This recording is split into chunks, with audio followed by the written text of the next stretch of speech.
이번에는 인베딩 모델로 데이터를 압축하는 법에 대해서 저희가 스터디를 시작을 해 보겠습니다. 저희가 앞서에는 그런 레그라든지 이런 것들을 더 활용해 가지고 언어 보내를 더 어떻게 하면 더 잘 할까에 대해서 많이 고민을 했었는데, 결과적으로는 컴퓨터가 그런 우리가 입하는 그런 자연어들을 인지하기 위해서는 다 이제 수치로 변환을 시켜야 됩니다. 그래서 어떻게 하면 잘 컴퓨터한테 수치로 잘 인지를 시켜줄까를 이번 클래스에서는 좀 배우도록 하겠습니다. 우선은 교재 프로세스 따라서 이렇게 뒤 전에 제가 한번 물어봤어요. 물어보니까 이 메인인 내용이 문장에 대한 인베딩인데, 그런 문장의 인베딩의 히스토리에 대해서 간략하게 이렇게 설명해줘라고 제가 물어본 결과고요.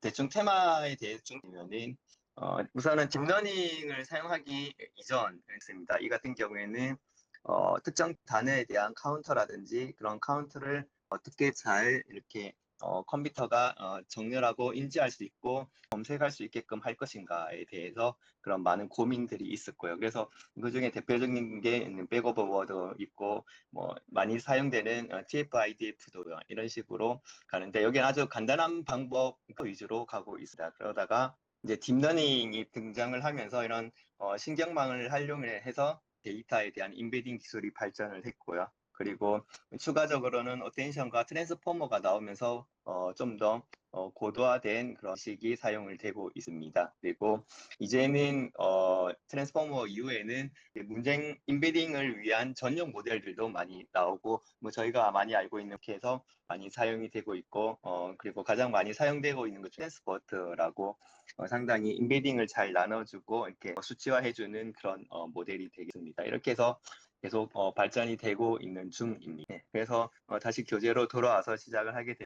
한 번 더 이렇게 말씀을 드리면은 이제 통계 기반으로 가다가 이제 딥러닝 모델을 사용하게 되고, 어텐션과 트랜스포머의 모델을 사용하다가 이제 버트라든지 그런 쪽으로 인베딩에 상당히 유용한 그런 모델들이 많이 나왔다라고 이해를 하시면 되겠습니다. 예, 그러면은 기본적으로 인베딩이 무엇인가에 대해서 좀 먼저 합니다.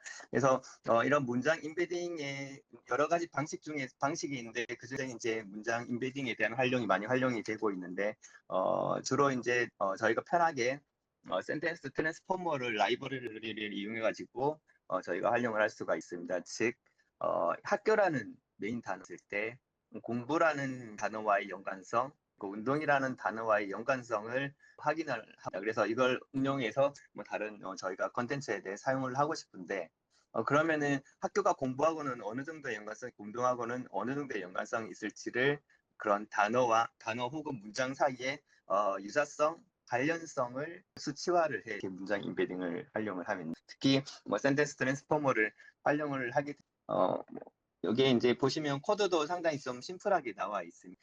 모델에 대해서 이제 라이브러리를 선언을 하고, 이 모델에 대해서 이제 센텐스 폼으로 이제 정의를 내리고, 그 뒤에 이 모델을 사용을 해가지고 학교와 공부와 운동을 이렇게 입력을 하면은 최종적으로 그 대해서 이제 스코어가 확인을 할 수가 있습니다. 그래서 학교 기준으로 저희가 생각을 해 보면은 이게 결과인데, 결과를 보시면은 학교와 학교는 당연히 자기신이니까 거의 1에 가까워요. 그리고 학교와 공부와의 관계는 0.5고, 그리고 학교와 운동과의 관계는 0.3이, 즉 학교와 공부가 조금 더 유사하다라는 걸 알 수가 있습니다. 그래서 여기서는 이제 코사인 유사도를 기반으로 만 때문에 마이너스에서 1 사이의 값이 나오게 되는데, 즉 마이너스 1이 나오면 완전히 반대, 그리고 0이면은 으로 갈수록 이제 연관성이 뚝하고, 그리고 1이 되면은 가장 높다라고 이해가 될 것 같습니다. 그래서 단어와의 단어 관계 유사도를 수치로 대표적인 사례라고 이해를 하시면 될 것 같습니다. 그러면은 과거에는 어떻게 사용했냐라는 데 이제 히스토리에 대해 공부를 할 건데, 과거에는 단순히 넘버링을 붙이는 것부터 시작을 해서 저희가 많이 알고 있는 원단 인코드, 그리고 백워즈 워즈와 TF-IDF, 그리고 워드 투백에 대해서 이제 저희가 조금 간략하게 의미를 배워보도록. 즉 넘버링인데, 넘버링은 가장 심플한 단계입니다. 예를 들면 학교는 1, 공부는 2, 운동은 3으로 정의할 수가 있습니다. 해서 저희가 뭐 학교는 1이니까 1이 나오면 어떻다 이렇게 컨텐츠로 활용할 수가 있어요. 단점은 이게 수치하다 보니까 컴퓨터가 인지하는 그러면 학교는 공부의 2배인가?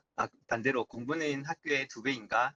운동은 학교의 3배인가? 이렇게 컴퓨터가 오판한다거나 뭐 학습을 돌리게 되면 이런 오류들이 있고, 그리고 각각의 단어를 다 이렇게 숫자로 나열을 이렇게 쭉 하게 되면은 세상에 엄청나게 많은 단어들이 다 표현하기가 상당히 어렵습니다. 그런 단점이 있고요.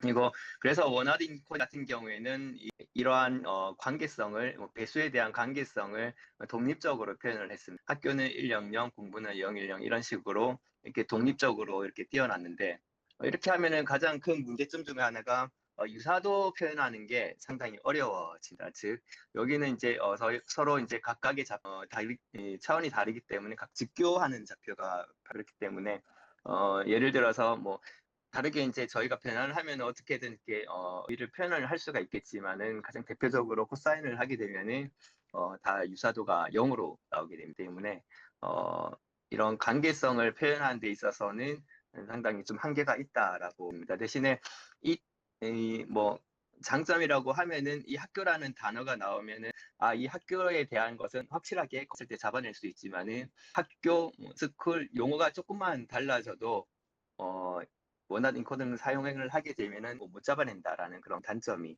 그래서 그리고 그 이후에 이제 또 개발이 된 게 백워드 워즈입니다. 즉 유사 단어가 얼만큼 많이 빈도가 나왔나를 확인을 해서 저희가 검색이라든지 그런 데 많이 사용을 하게 되는데 예를 들면은 경제 기사와 IT 기사가 있어요. 특정한 단어가 얼마만큼 많이 이렇게 빈도수가 높게 나왔나를 가지고 가계대출이 예를 들면은 가계대출이라든지 증시라는 단어가 많이 발생을 하게 되면은 이 기사는 경제에 관련된 기사이구나.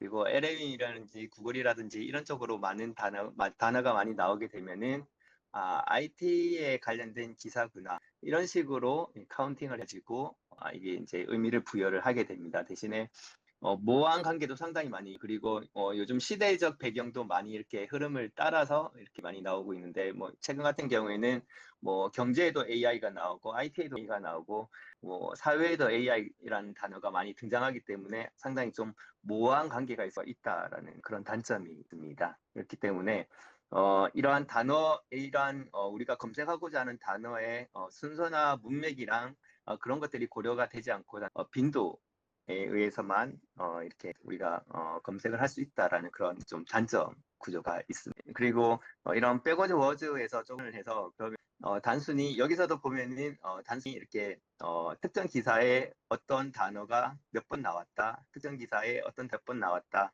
아니라 전체적인 문맥도 조금은 이렇게 좀 극복을 해보자라는 의미에서 TF-IDF라는 그런 또 기법이 또 발전이 되었습니다. 즉 단어의 빈도, 얼마만큼 많이 단어가 나왔냐라는 의미를 가지고, 그리고 반대로 희귀성까지도 고려를 해서 중요한 단어를 찾는 그런 기법이 있습니다. 즉, 어, 특정 문장에는 혹은 특정 문서에서는 단어의 빈도가 높고, 전체 문장, 즉, 문단이 있다고 하면 문단 안에 어, 문장에서 특정 문장에만 많이 단어가 등장한다. 그러면은 스코어가 높아. 반대로 이 문서 저 문서 전부 다 아무 데나 다 그런 이 단어가 등장한다라고 하면은 이 단어는 여기도 많이 등장하고 저기도 많이 등장하기 때문에 그렇게 중요한 단어는 아니야. 그렇게 보면 될 것 같습니다. 그래서 로그를 취해 가지고 특정 단어가 너무 많이 등장하게 되면은 스코어가 낮아지게 됩니다. 그래서 마찬가지로 아까와 같은 그런 예시를 보게 되면은 특정 경제 기사에 와 이제 IT 기사들이 있는데 여기에 E라는 단어와 LLM이라는 두 개에 대해서 좀 비교를 해보겠습니다. 그래서 경제 기사에 보면은 E라는 단어가 여기도 등장하고 여기도 다 등장하고 다 아주 많이 등장합니다. 특정 빈도 즉 10번이 E라는 단어 조사죠. 이 조사가 10번이 등장했는데 전체 문 단어로 봤을 때도 E라는 게 총 4개의 문서가 있는데 그 문서에 모두 다 해당했다. 이라는 조사의 희귀도는 즉 TF-IDF의 스코어는 0이 됩니다. 반대로 LLM이라는 단어를 확인을 해보면은 LLM이라는 단어가 특정 기사에는 4번이 나왔는데 전체 문서에는 2번밖에 나오지 않았다라고 하면은 여기에 스코어를 저희가 별도로 또 빈도와 희귀성을 고려해서 스코어를 낼 수가 있습니다. 이런 식으로 해서 조사라든지 당연하게 저희가 사용하는 문장에 아주 흔하게 나오는 단어와 그렇지 않고 상당히 중요하게끔 특정 부분에만 집중적으로 나오는 단어 구분을 하는 방법이 TF-IDF라고 이해를 하시면 될 것 같습니다. 네. 그리고 앞서 저희가 있는 이런 하게 넘어왔는데 넘버링부터 시작해서 TF-IDF 같은 데까지 이어지는 거는 이런 의미를 부여하기가 상당히 어렵습니다. 즉 이러한 스코어의 단어의 의미를 함축적으로 담는 것은 좀 한계가 있다라고 이해를 하시면 될 것 같고, 그렇기 때문에 추후에 이제 가는 건 인공신경망을 활용을 해서 그리고 이제 벡터 간의 관계성에 의미를 두는 그런 기능이 되었습니다. 그래서 워드 투 백 같은 경우로 이제 보시면은 이런 단어에 이런 벡터 공간에 담아서 의미를 부여하는 데 시도를 한 케이스가 된다라고 이해를 하시면 될 것 같습니다. 그래서 AI라는 단어와 이라는 단어 그리고 한강이과 이제 라면이라는 단어 이런 함께 등장하는 빈도 정보를 활용을 해가지고 그런 의미를 압축을 했습니다. 그런 기법이 될 거고, 그리고 워더투백에 가는 그런 두 가지 학습 방법이 있는데 크보라고 해서 이 주변에 있는 단어를 가지고 가운데에 어떤 단어가 올 것인지를 예측한 것과 반대로 이 단어가 있으면은 특정한 단어의 주변에 어떤 단어가 나올 것인가를 예측을 하는 이 두 가지 방법이 있고, 이렇게 해서 계속 합니다. 학습을 하게 되면은 결과적으로는 이러한 특정한 단어를 벡터 공간에 뿌릴 수가 있고, 이를 벡터 공간에 뿌리게 되면은 그게 어떻게 보면은 그런 그 문맥에서의 그런 의미적 관계를 표현을 할 수가, 즉 여자와 남자가 있고 그리고 좀 떨어진 곳에 여왕이라는 그런 단어가 있으면은 그리고 여자와 남자의 간의 거리만큼 여왕과 왕의 거리가 띄어져서 이 특정한 의미를 부여를 한 게 각 벡터 간의 공간에 따라서 어디에 배치되고 그리고 그 거리가 어떻게 되냐에 따라서 때로는 의미를 이게 가장 학습에 의해서 이제 추정하는 가장 큰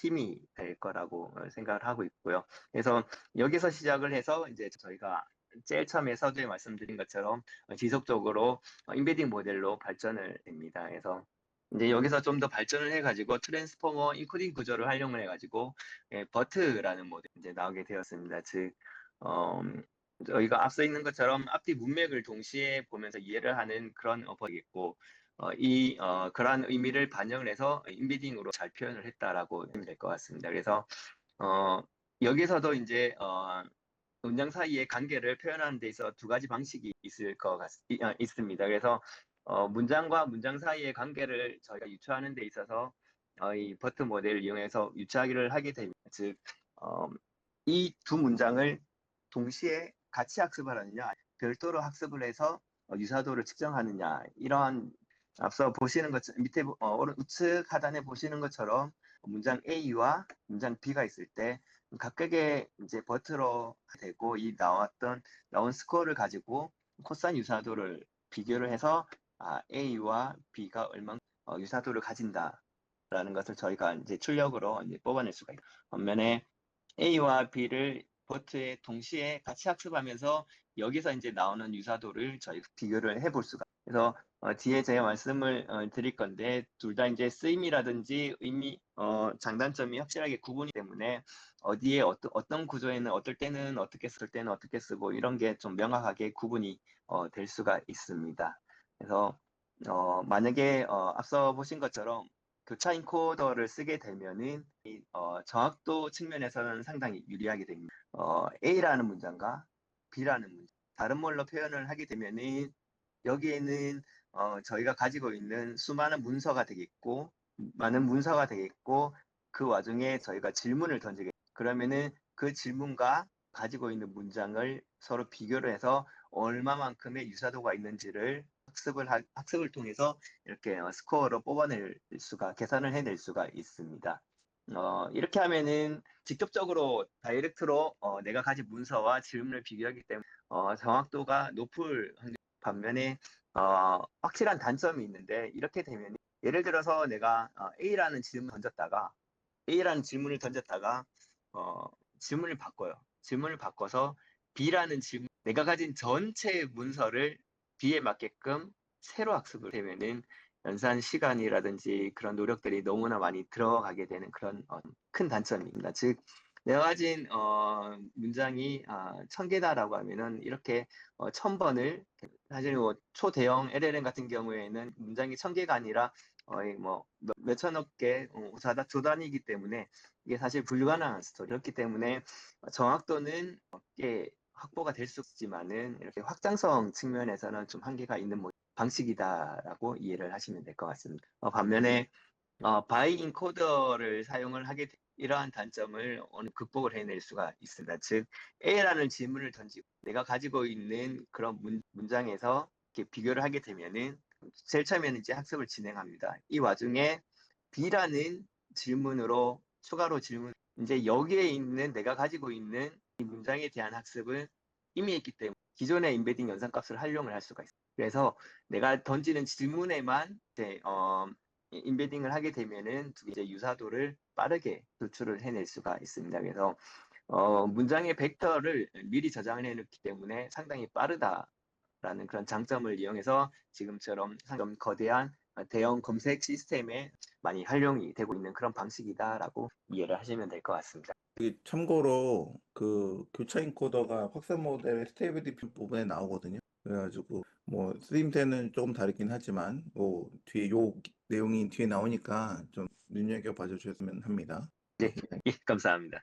그래서 쌤이 사실 좀 합니다. 사실 바이인코드 같은 경우는 대규모 검색 그리고 문장 분류에 좀 많이 사용을 하게 되고, 교차 인코드 같은 경우에는 정확도가 높기 때문에 좀 정밀한 검색에 됩니다. 여담 같은 경우에는 바이인코드를 하게 돼서 일부 추출을 하고 그거를 가지고 정확도를 더 높일 필요가 있을 경우에는 교차 인코더를 또 하이브리드로 붙여가지고 또 경우도 뭐 많지는 않지만은, 그래서 바이 인코더 같은 경우에 대해서 조금 더 디테일하게 보면 만약에 저희가 질문을 던졌을 때 여기서 버터로 이제 학습을 하게 되고, 그래서 이제 유사도를 비교를 하게 되는데, 그 와중에 각각 내가 가진 문서라든지 그런 것들에 대한 길이들이 다 다르게, 문맥에 따라서 그런 길이라든지 그런 문장의 그런 크기가 다 다르기 때문에 실제적으로 보면 스코어를 내는 게 상당히 좀 계산할 때 상당히 좀 애로사항이 발생. 그렇기 때문에 풀링층을 사용을 해가지고 그런 문맥에, 그리고 고정된 문장의 길이를 확보를 하기 위해서 그런 풀링층을 사용을 해가지고 예, 나중에는 다 고정된 크기의 그런 문장 인베딩을 도출을 해내서 그 스코어를 가지고 비교를 하면서 이 정도면 이 문장과 이 문장의 유사도는 얼마입니다. 그래서 다시 코드로 좀 넘어가게 되면은 이렇게 설명이 돼서 조금 빠르게 진행했는데, 히스토릭하게 다시 이제 좀 진행을 하게 되면은 저희가 뭐 사실 워낙 많이 아시는 내용이다 보니까 이 부분 간단하게 진행을 해서 스쿨과 스터디와 워크아웃에서 저희가 원활 인코 진행을 하게 되면은 앞서 있었을 때는 그런 센텐스 트랜스포머를 이용하면은 스코어를 저희가 도출해낼 수가 있는데, 이렇게 되면은 어차피 다 여기는 직교이기 때문에 다 스코어를 유사성을 보면은 다 0입니다. 임의로 이렇게 저희가 임의의 값을 이렇게 넣어주게 되면은 뭐 어느 정도의 연관성이 있습니다라고 도출해낼 수가 있는데, 원활인 코드 같은 경우에는 유사도 계산이 어려운 그런 큰 단점이 있습니다. 그리고 바로 직전에 보셨던 바이 인코드에 대해서 저희가 좀 확인을 해보면은, 여기도 마찬가지로 센텐스 트랜스포머를 이용을 해가지고 해서 저희가 인벤 토큰을 정의를 하고, 그리고 풀링을 아까 잠시 설명을 드렸던 그런 하나의 벡터로 만드는 그런 풀링 레이어 과정을 거쳐가지고 저희가 최종적으로 그런 유사도를 내는데 가장 기초가 되는 그런 인베딩을 저희가 확인을 해볼 수가 있습니다. 그래서 예를 들면은 제가 임의로 진정한 데이터 사이언스가 되는 길에 대해서 이런 모델에 넣고 엔코드를 하게 되면 1,768차원의 그런 저희가 벡터를 확인을 해볼 수가 있습니다. 그러면은 이 문장에 대한 인베딩 값은 여기에 해당이. 그래서 여기에 해당되고 여기 있는 임베딩 값을 활용을 해가지고 유사도라든지 뭐 다르게 이제 많은 컨텐츠에 활용을 해볼 수가. 그리고 이 풀링창을 구축을 하는 데 있어서 몇 가지 방식이 있습니다. 교재에도 나오는데 이렇게 되면은 평균이라든지 최대라든지 그런 풀링 기법이 사용이 됩니다. 즉 저희가 CNN을 하게 되면은 CNN에서는 아무래도 그런 주로 이미지에 많이 쓰이게 되고 그런 이미지에 특출된 그런 특이값들을 잘 추출해내기 위해서 맥스 풀링을 많이 사용합니다. 즉, 뭐 그림의 사이즈도 줄이는 의미도 있지만 거기에서 가장 최대한 어, 그런 특출된 그런 값을 도출해내기 위해서 보통 맥스 풀링을 사용을 하게 되고 CNN 같은 경우에서 그 이미지를 연산할 때뭐 에버리지 풀링을 하게 되면은 보통은 너무 이렇게 그림이 흐려지고 그렇게 쓰게 되는데 반대로 보통 어느 모델 같은 경우에는 그런 맥스 풀링을 쓰는 경우도 있지만 맥스 풀링을 하게 되면은 너무 특이값으로 튀는 경우가 많이 발생합니다. 그렇기 때문에 반대로 언어 모델에서는 오히려 이미지와는 다르게 오히려 그런 에버리지 풀링을 조금 더 많이 사용을 하는 것 같습니다. 그래서 뭐 여기 제가 코드는 올려놨고 이렇게 상세하게 이렇게 주석을 달아놨는데 프로세스는 거의 뭐 CNN에서 의미와 크게 다르지 않습니다. 즉 내가 가진 전체 문장에서 특출나게 이제 나오는 그런 문장의 길이들을 저희가 정의를 해주고 길이가 실제인지 혹은 폐인지 이런 것들도 저희가 이미 마스킹을 해줍니다. 그래서 실제로 저희가 사용하는 것에 대한 것만 이렇게 평균을 내서 저희가 최종적으로는 에버리지 풀링, 즉 민 풀링을 값을 도출을 하게 되고 죄송합니다. 말이 꼬이네요.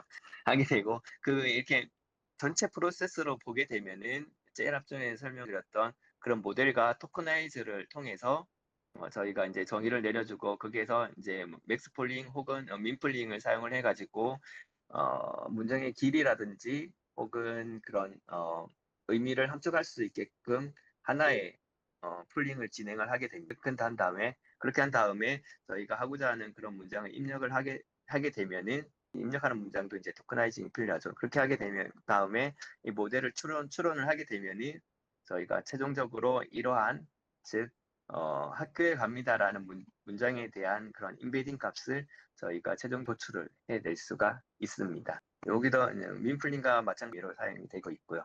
그래서 저희는 한국어 같은 경우에는 좀 요즘 더 좋은 모델도 상당히 많이 나오고 교재에서는 우선은 S버트 모델을 활용을 해가지고 서로 유사도를 비교를 했습니다. 그래서 여기서는 이제 잠이 안 옵니다. 그리고 졸음이 옵니다. 기차가 옵니다. 세 개의 문장에 대해서 S버트로 이제 모델을 학습을 한 다음에 유사도를 이제 비교를 한 결과입니다. 그래서 잠이 옵니다만 봤을 때 잠이 옵니다는 본 때문에 이렇게 1 값이 나오게 되고 졸음이 옵니다와 비교를 하게 되면 0.6 그리고 기차가 옵니다와 비교하기를 하게 되면은 0.1819 정도 스코어를 저희가 확인을 해낼 수가 있고 이를 통해서 이 단어와 이 단어의 그런 유사도를 모델적으로 확인 뿐만 아니라 여기는 언어와 언어의 비교 심지어는 이미지와 텍스트 간의 그런 비교도 유사도 비교 여기는 강아지 사진이 있고요. 그랬습니다. 이 두 개에 대해서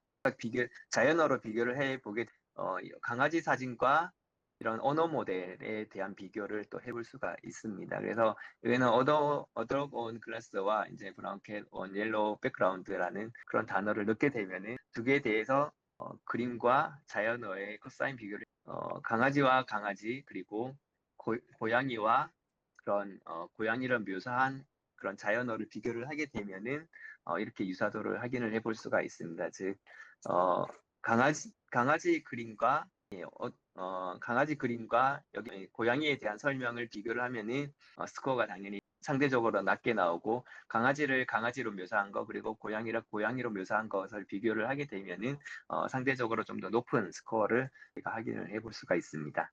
네, 참고로 이렇게 예, 참고로 이 부분도 뒤에 스테이블 디퓨전에서 나옵니다.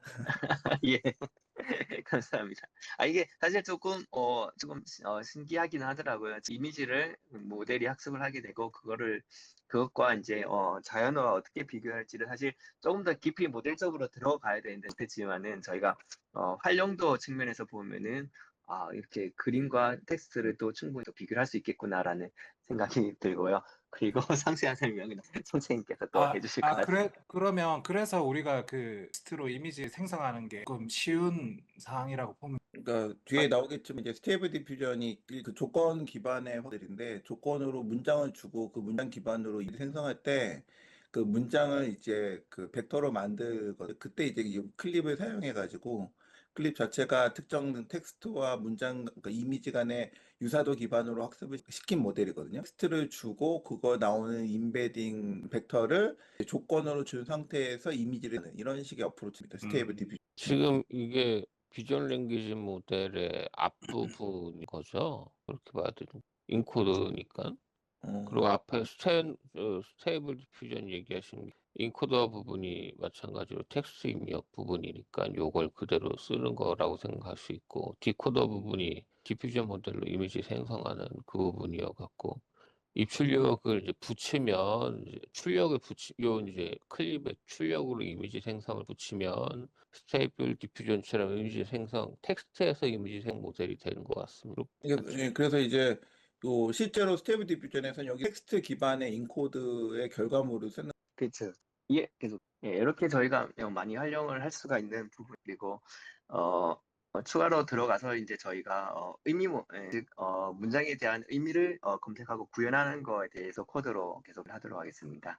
즉 저희가 데이터셋을 이제 불러오고, 이 데이터셋 같은 경우에는 한국어 Q&A 데이터를 활용하고, 그 모델도 마찬가지로 이제 센텐스 트랜스포머로 저희가 모델을 불러와서 보면은 저희가 여기에 상당히 테스트셋의 데이터가 많은데 우선 1000개만 불러오겠습니다. 1000개만 불러와가지고 저희가 사용을 해보면은 그 다음에 저희가 파이스에서 넣고 그래서 인베딩을 추가를 하게 됩니다. 그러면 저희가 기존에 여기서 이제 테스트 셋을 저희가 인베딩을 했고, 그 인베딩을 가지고 저희가 질문을 던지겠습니다. 질문을 쿼리에 담아서 던지게 되면은 저희가 가지고 있는 것과 저희가 질문에 던진 것과의 그런 유사도가 높은 그런 센텐스를 도출해내는 게 본 코드의 목적이 됩니다. 그래서 이 코드 자체는 상당히 쉽게 구현이 되어 있습니다. 상당히 쉽게 구현이 되어 있기 때문에 제가 별도의 하나하나의 설명을 안 드려도 좀 이해를 하시는 그런 수준일 것 같고요. 그래서 결과 위주로 이제 이 질문을 이번 연도에 언제 비가 올까요?라는 질문에는 연도도 있고 연도라는 단어를 가져야 되고, 그리고 그런 비라는 의미를 담아야 될 것 같고요. 그리고 언제 많이 올까요? 또 이런 것들도 의미를 담아서 그런 의미가 있는 그런 가장 유사도가 높은 센텐스를 세 개만 이렇게 출력을 해줘라고 이렇게 명령을 내리면은, 아니면 올여름에 이렇게 해서 상당히 많으십니다. 이 문장도 상당히 의미가 있는 것 같고, 반면에 두 번째와 2등과 3등 상당히 좀 거리가, 저희가 눈으로 봤을 때는 거리가 먼 그런 문장을 볼 수가 있습니다. 그래서 물론 첫 번째는 상당히 잘 나왔지만은 이 나머지들도 당연히 2등, 3등도 다 스코어가 잘 나오면 당연히 베스트겠죠. 그래서 이런 것들을 어떻게 좀 더 잘할까 그런 데에 대한 좀 많은 고민을 해온 것 같습니다. 그래서 그러면 다시 역추적을 해가지고 요게 뽑힌 이 세 개의 문장에 대해서 추적을 해보면은 실제 저희가 가지고 도출한 그런 텍스트 셋에는 이렇게 있고, 여기 이제 가장 기본이 문맥이 들어가고요. 문맥이 있었고, 여기에 이런 질문을 던졌고, 이러한 답이 있었다. 이게 하나의 이제 텍스트 셋의 하나의 세션 문단이라고, 베이스 문단. 그리고 두 번째에 뽑힌 베이스 문단 외에는 문맥이 연구 결과는 이렇게 해서 우리 너구리 이런 게 있었고요. 그리고 질문은 이거였습니다. 신체 중에서 가장 크게 발달한 것은 눈 있습니다. 그래서 이거 보면은 이게 왜 뽑힌지 잘 모르겠지만은 이렇게 되고, 세 번째 같은 경우에는 마찬가지로 문맥은 동일 문맥인데 질문이 다른 또 베이스였습니다. 그래서 오류는 눈의 구조가 비슷한 오류는 무엇입니까? 라고 질문해서 쭈루루룩 나열되어 있는 걸 확인해 볼 수가 있습니다. 그래서 위에 거는 좀 뽑힌 이유를 알겠는데 2등과 3등 왜 뽑혔는지 좀 설명이 좀 어려운 상황일 것 저게 같네요. 눈이 아니라 DB인가 코 그거 아닌가요? 주둥이 아닌가? 원래 엄청 답이? 그렇죠, 그렇죠.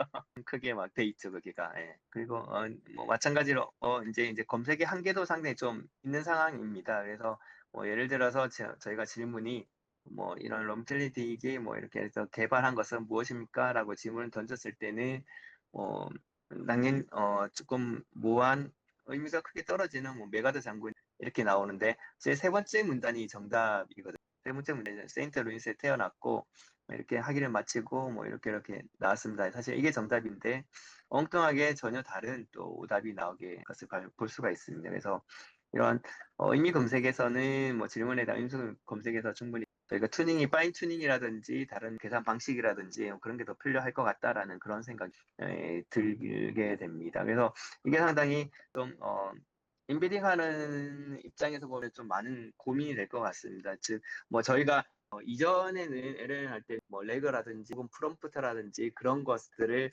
얼마나 잘 질문을 던지고 그 자료가 모자라면은 더 이렇게 저희가 렉을 통해서 이렇게 데이터베이스를 구축하고 이런 데 많이 좀 신경을 썼는데 마찬가지로 뭐 저희가 보면 어떻게 보면은 품질의 의미를 할 수가 있는데 이러한 데이터셋을 어떻게 잘 인벤을 해서 잘 구축을 해 놓고 검색할 수 있는 그런 베이스를 깔아 놓을까 그거에 대한 실제로 이렇게 현업에 가서 이렇게 활용을 하게 되면은 그런 데 대해서 좀 많은 고민을 해야 될 것 같습니다. 이게 결국에는 레그의 퀄리티하고 직결이 되게 결과가 안 좋으면 응답이 엉뚱하게 나오거나 아니면 안 나오거나 뭐 그러거든요. 그래서 말씀하신 것처럼 리트리버 설계할 때, 레그 설계할 때, 리트리버 설계할 때 리트리버의 성능에 너무 의존을 많이 하는 부분이 있고, 그래서 관련해서 뭐 이 해결 방법이나 어떤 뭐 아이디어나 뭐 구현의 내용을 보면 랭그래프로 이거를 구현을 해가지고 만약에 그 LLM이 리트리벌 한 결과를 질문 비교를 해서 만약에 질문이 적절하지 않다고 판단을 하면 데이터에 맞춰서 질문을 수정하는 모드를 추가해서 리트리벌 된 결과를 좀 향상시키는 분도 있더라고요. 근데 물론 그렇게 되면 그 이터레이션을 돌면서 토큰 소비가 많아지고 또 응답이 나오는 시간이 지연은 되긴 하는데 근데 그것도 뭐 어떻게 보면 약간의 뭐 약간 좀 우회적인 임시 방편에 지나지 않고 애초에 리트리벌 된 결과 자체가 좋아야 되는 거고 물론 그거는 이제 기본적으로 방금 말씀하신 것처럼 데이터가 훌륭한 데이터가 이미 있다라는 전제 하에 근데 해보면 데이터가 충분히 있는데도 불구하고 대해서 또 질문도 그 문구를 그냥 그대로 넣었는데도 불구하고 그게 안 나오는 경우도 있거든요. 진짜 미치고 환장합니다. 그 벡터딥인데 분명히 데이터도 다 있고 똑같은 문장을 복사해가지고 붙여가지고 그럼 막 진짜 되게 힘들거든요. 그래서 이 부분은 진짜 유심하게 보고 퀄리티가 제대로 된 그 벡터 DB가 제대로 된 응답을 주는가에 대해서 평가를 좀 해야 될 필요가 예, 저 맞습니다. 질문이 예. 하나 있는데 그 저 앞에 버트에서 그 모델 그 저기 그 인베이딩 벡터 이 차원수가 768이었거든요. 이 예, 예, 760 780. 786 그렇게 예. 왜 그 사이즈가 그렇게 됐을까가 갑자기 궁금. 저 옛날에는 그냥 무심코 다 그냥 지나갔는데 저게 결과적으로 차원이라는 말이죠. 예, 맞습니다. 그게 차원이죠. 그러면 쟤를 제가 왜 저 값일 좀 아시는 분 있으세요? 그럼 버트 모델 설계한 사람이 정한 건데 그거야 그러면 혹시 저게 예를 들자면 저렇게 해석을 해도 되나? 예를 들어서 지금 보면 잠이 안 온다라는 안 옵니다라는 그 문장을 주면 거기에 대해서 내가 768개의 벡터를 비교를 해서 그 중에서 가장 점수가 높은 거를 가져왔다. 이렇게 해석해도 될까요? 그렇게 해석하면 안 되죠. 왜냐면 그, 그 벡터 차원이라는 거 그게 그걸 표현할 수 있는 공간의 크기가 개수가 아니라 그게 공간인 거예요. 그걸로 개수 곱하기 승으로 늘어가잖아요. 승으로. 그래서 그 전체 벡터 공간 차원 내에서 전체 우리가 표현하고 싶은 표현이 다 충분히 담길까 안 담길까 그 문제인 거예요. 만약에 우리가 커버하고 싶은 그러니까 하우스 말뭉치가 있는데 말뭉치가 굉장히 거대해서 뭐 700차원으로 커버가 안 돼 그럼 차원을 늘려야 되는 거고 근데 학습하는 과정에서 사용한 커퍼가 그렇게 충분히 크지 않거나 700차원 정도로도 충분히 커버가 되기 때문에 이제 그거 네, 사실 이게 그 차원이 의미인 것 같아요. 예를 들어서 좋다 나쁘다라는 표현을 갖다가 하게 되면은 두 개의 차원만 있으면 되는 건데 각 차원마다 어떤 의미가 우리가 알지 못하는 의미가 부여져 있는데 이제 차원이 많아지면 많아질수록 다양한 해석이 가능한 거고 근데 그 차원들끼리의 비교를 통해서 문장 사이에 아니 단어 사이에 관계가 어떻게 되는지 유사도를 갖다 계산을 할 수가 있고요. 차원이 768은 이 모델을 만든 사람이 만들었지만 이게 많으면 많을수록 더 풍부한 거가 제가 예전에 배웠던 내용인 것 같습니다. 예, 예, 맞습니다. 물론 설계를 해서 더 큰 들어보셨을 수도 있는데 버트 라지 모델도 있고요. 그 같은 경우에 뭐 1000개가 더 넘어간다라고 알고 있는 그런 걸 수도 있는데 설계한 사람이 이렇게 설계를 한 거고 그리고 이 자체에서 가장 좋은 성능을 이렇게 뭐 뽑아서 이렇게 인베딩 한다라는 것보다는 그냥 그게 저희가 사람의 이름이 각각 있듯이 그냥 그렇게 그 벡터 안에 이제 이름처럼 이렇게 박힌다라는 그 특별히 계산이 아니라 정의가 내려진다라고 이해. 예, 근데 사실 제가 의문이 드는 게 있었는데 차원보다는 여기 풀링을 한다고 그랬잖아요. 트랜스포머에서. 근데 예. 지금 저 모델 안에 벌써 풀링 과정이 들어가 있는 건가요? 딴 데서 뭐 풀링을 갖다가 또 트랜스포머 사용한 다음에 한 번 더 풀링을 하긴 하던데.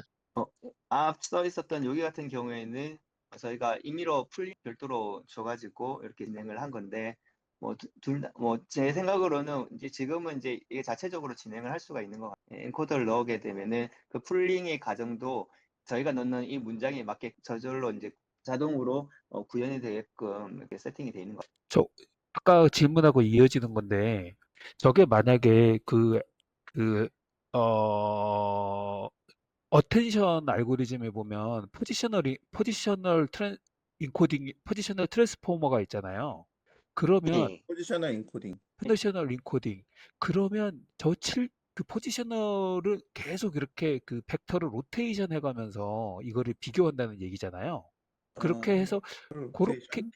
예. 포지셔널 인코딩은 그 문장들이 쭉 있을 때 그 위치마다의 상호 관계를 갖다가 이제 판단을 하는 그, 거라서 사실 그러면 예. 예, 이 그러면 차원하고는 좀 저 768이 내가 그거를 768번을 돌린다라는 의미인가? 아니에요. 그냥 그건 아니고 이제 정의 말씀해 주시면 돼요. 예를 들어 이렇게 생각하시면 될 것 같은데 예를 들어 숫자 두 자리로 10진수 숫자 두 자리로 표현할 수 있는 거는 00부터 9까지밖에 안 되잖아요. 그러니까 표현할 수 있는 숫자가 100개죠, 딱.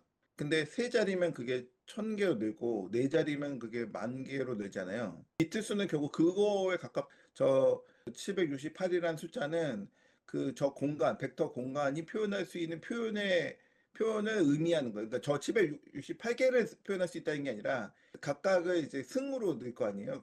하나의 자릿수가 표현할 수 있는 그 표현 숫자 곱하기 768승 개의 표현을 얘가 담아낼 수 있는 거예요. 그리고 그 안에서 서로 간의 유사도와 거리를 기반으로 유도를 찾아낼 수 있다. 이렇게 이해하시면 될 거예요. 그거를 어쨌거나 하시는 말씀에 맞다면 이게 유사도를 찾아내려 그러면 유사도를 찾기 위해서 결과적으로 포지셔널 인코딩 이게 돌리는 거잖아요.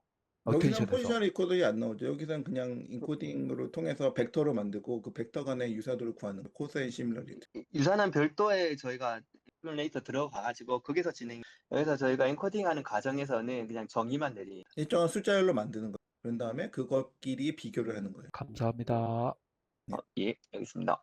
예, 앞서 이렇게 저희가 정의를 내리는 거고 이제 여기에 대한 유사도는 별도로 저희가 내를 해야 도출해낼 수가 있습니다. 계속 진행하도록 하겠습니다. 예, 그리고 저희가 라마 인덱스도 이용해가지고 센텐스 트랜스포머도 저희가 할 수가 있습니다. 마찬가지로 보통 허깅베이스에서 달아가지고 저희가 라마 인덱스를 불러와서 이렇게 처리를 할 수가 있는데 뭐 여기서는 굳이 이렇게 안 쓰고 앞서 있었던 것처럼 이렇게 쓴 이유는 사실 라마 인덱스를 불러오면은 보통 제가 찾아보니까 성능은 그렇게 큰 차이는 아닌데 시간이 엄청나게 좀 많이 소요가 앞서 불러오는 것 같은 경우에는 시간으로 보시면은 저희가 뭐 불러와서 이렇게 이 데이터셋을 이제 불러오고 이렇게 처리하는 과정이 그렇게 시간이 많이 안 걸리는데 여기 같은 라마 인덱스를 하게 대개적으로 좀 더 많이 들기 때문에 뭐 이건 선택 사항입니다. 이렇게 불러와도 되는 그런 예시가 하나 있어요. 대신에 좀 퀄리티는 조금 더 좋을 수가 있네요.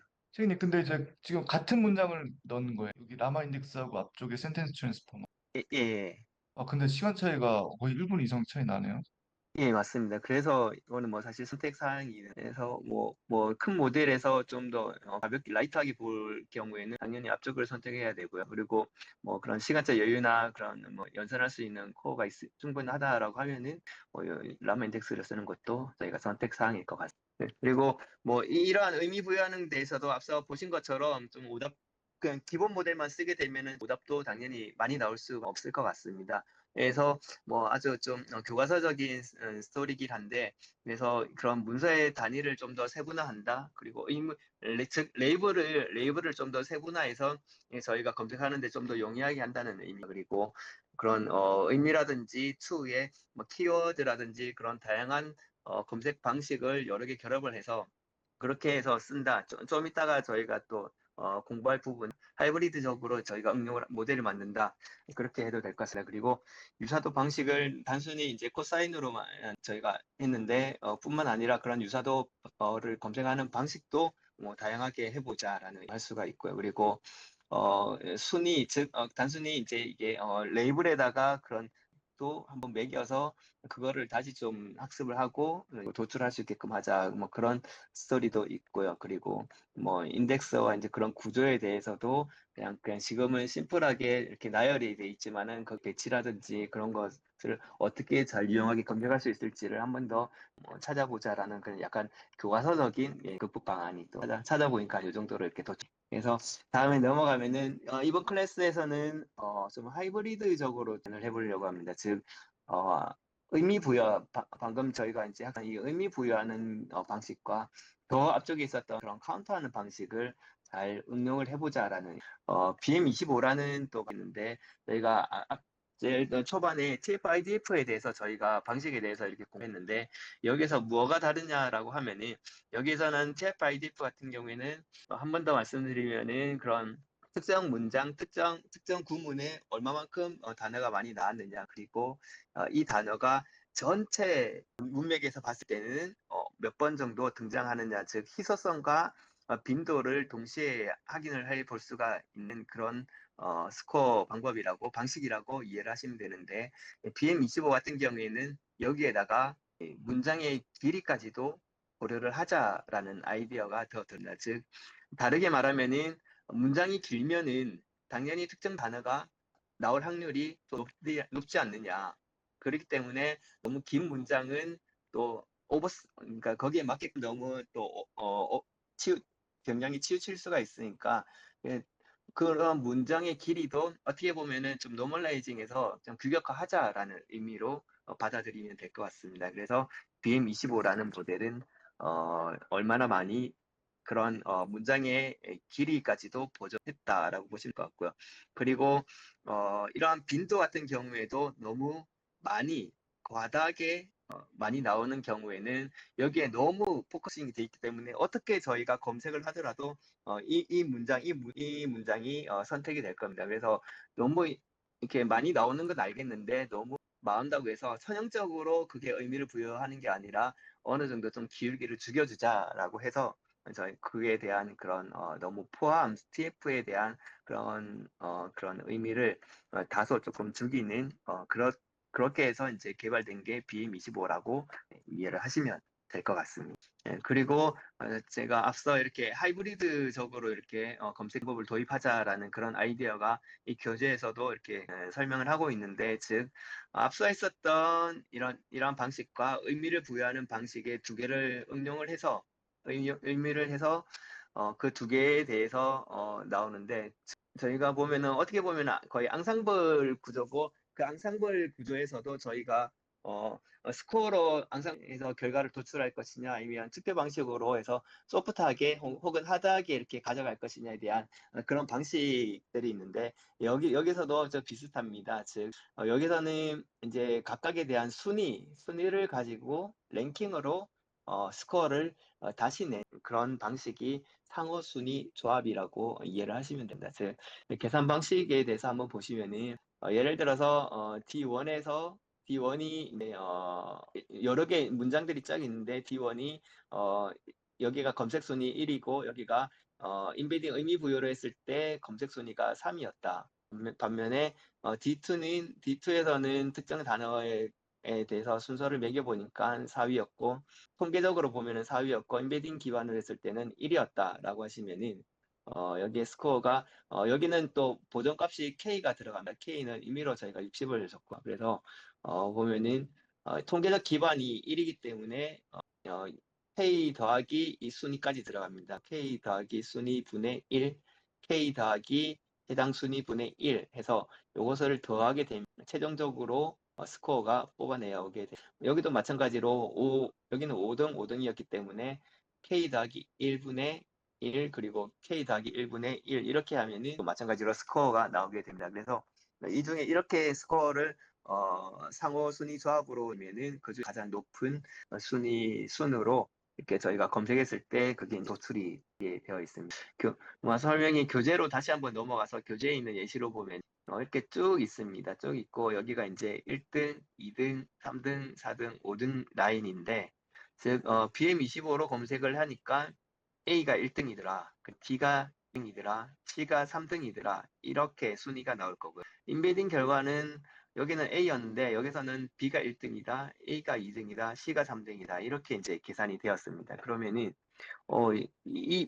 여기에 이제 두 개의 결과 순위를 가지고 어떻게 최종 스코어를 매길 것인가에 대해서 여기서 이제 추천하는 계산식은 이렇습니다. 즉 앞서 설명드린 것처럼 K 더하기 1분의 1, K 더하기 순위분의 1, K 더하기 순위분의 1 이것을 쭉 갑니다. 그게 대해서 당연히 A, B, C, D 이렇게 각각 이제 구할 수가 있게 되고요. 그렇게 되었을 때 나오는 최종 스코어 가지고 이제 최종 순위를 매기는데 여기서 B를 한번 추적을 해봐. B는 BM25에서는 5등 이하 거의 순위 없어요. 순위 없고 반면에 인베딩 결과를 통했을 때는 이제 1등입니다. 그렇게 됐을 때 순위에 없기 때문에 여기는 아예 0을 줬고 여기는 인베딩 결과에서는 1등 때문에 5 더하기 1분의 1이 부여가 되게 됩니다. 그러면 스코어가 나오게 되겠죠. 근데 인베딩 결과에서는 1등했지만은 BM25에서는 이렇게 순위에 없기 때문에 최종적으로는 꽤 낮은 스코어가 들어. 그래서 A 같은 경우에는 뭐 여기서도 꽤 잘 나왔고 여기서도 꽤 잘 나왔기 때문에 이제 가장 좀 높은 스코어, 높은 순위를 받을 수 있게. 이런 방식으로 해서 각각의 모델이 이제 하더라도 그 스케일이나 분포가 다를 수가 있습니다.